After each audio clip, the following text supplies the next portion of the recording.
When it comes to towering terrors with inhuman strength, no one comes to mind other than the burnt, moldy corpse of Jason Voorhees. Today we will be overanalyzing the zombie brute's feats of strength to answer the question, how strong is Jason Voorhees? For a base feat, let's use this example where Jason is shown swinging around a helicopter blade. Initially, I thought these things would weigh a little over 100 pounds, but they actually weigh about 250 pounds, which is 55 pounds heavier than the average man.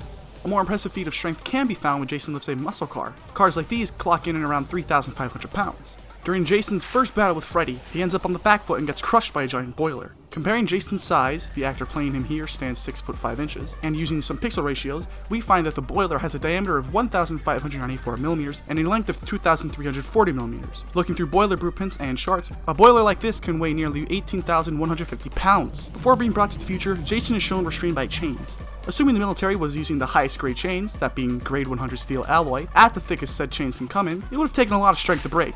Grade 100 3/4 inch chains can withstand upwards of 35,300 pounds of force or 157,020 newtons.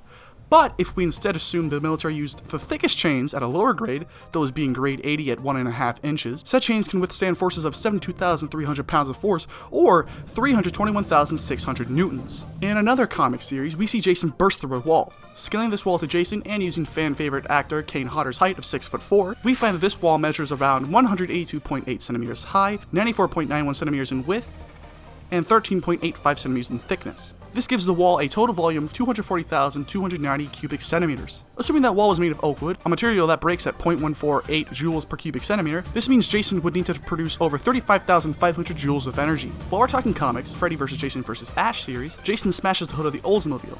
After combing the internet, it appears this hood would be made of 6061 aluminum alloy, a metal with a tensile strength of 270 megapascals or 30,000 psi. Analyzing Jason's forearms and estimating a combined surface area, I conclude that in order to bust the hood as destructively as he did, he must have exerted 44,812,903.9 newtons of force. For comparison, African elephants can knock down trees with their skulls, enduring forces of 10,000 pounds of force, meaning Jason could exert enough force to match the combined might of 3,256 African elephants all by himself. But we can't just talk about lifting and punching. What if Jason ran headfirst into you? To determine Jason's speed, we can observe Jason's ability to dodge machine gun fire. In this scenario, the helicopter sits about 15 meters above Crystal Lake.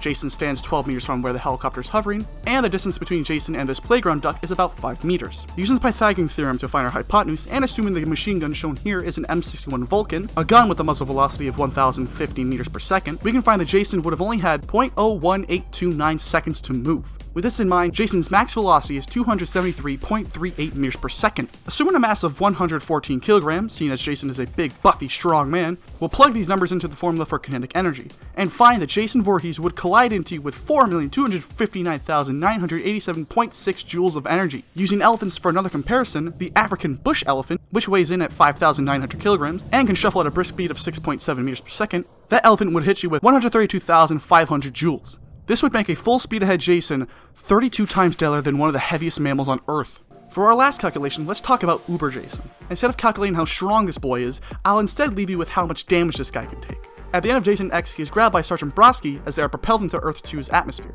Using the kinetic energy formula from before, we can find out how much energy was produced upon the crash, as well as how much Uber Jason endured. Bumping Jason's weight up to 300 pounds with the additional weight of all the nanobots covering him, as well as tacking on the weight of Sergeant Brodsky and his suit, we get a total weight of 853.6 pounds or 388 kilograms. Assuming that Earth 2 has an exosphere like Earth's with a distance of 10,000 kilometers, and applying the 61.49 seconds it took to cover said distance, we find that Uber Jason collided into the Earth with 5.1304 times 10 to the 12 power joules of energy.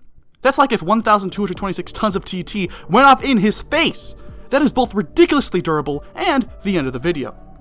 As always, thanks for watching, like, comment, and subscribe for more from me, and as always, it's time for a recharge.